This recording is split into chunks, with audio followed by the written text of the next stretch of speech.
Hi all, Nadine here. Today I'm going to show you how to do a slip knot and a chain stitch. Slip knot's kind of the beginning of a lot of crochet, and it's generally not mentioned as a stitch in itself. It's just kind of the beginning of things, and I've noticed that it's not really actually written down anywhere to actually make a slip knot first. I guess it's just assumed that you know to make one first, so figured I'd go over that with you and then show you how to do a chain stitch. And if you haven't already, please subscribe and keep up on the videos as they come out. But so here we go. So first of all, the way I do the slip knot is I grab between my middle finger and thumb, wrap it around the pointer finger, and then I take my hook and grab it and pull it through. Now, I've seen people do it this way, and it's the same thing, you know, whichever way you find is easier for you. Myself, I've been doing it this way so long that it's just easier for me. So, and that's all it is. And so, from here, you can go straight into the chain stitch. Now, I hold my yarn usually like this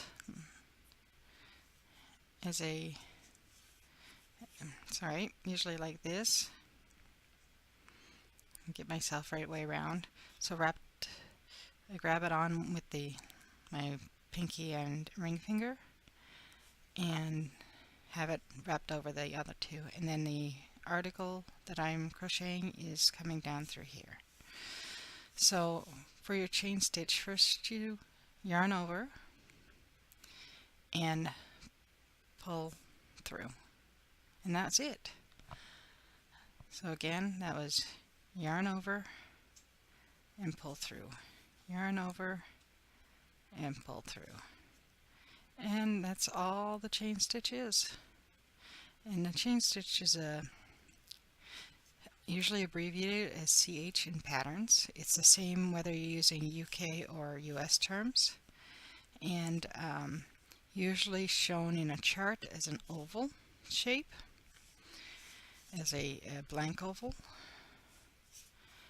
And if your pattern calls for, say, it's a blanket or something, and you need to do a really long chain for a base of it, I usually count by 25s. So we'll pretend like the middle is 25s, and then I'll put a stitch marker in, and then we'll pretend like the next 25 is up here a little further, and we'll put another stitch marker in.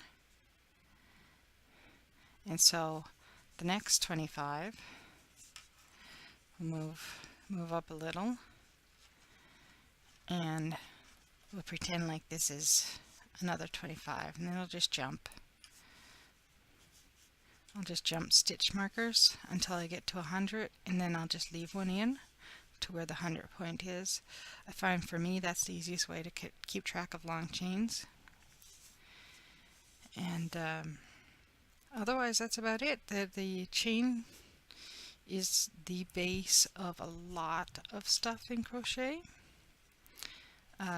especially articles of clothing and blankets, and if you're not doing like a granny square type of blanket. So yeah, you get that mastered if you can keep the tension tight, or sorry, even, not tight, because usually the beginning chain is you need it a little bit looser to account for the stitches, but it'll all depend on what the pattern calls for. And you can just kind of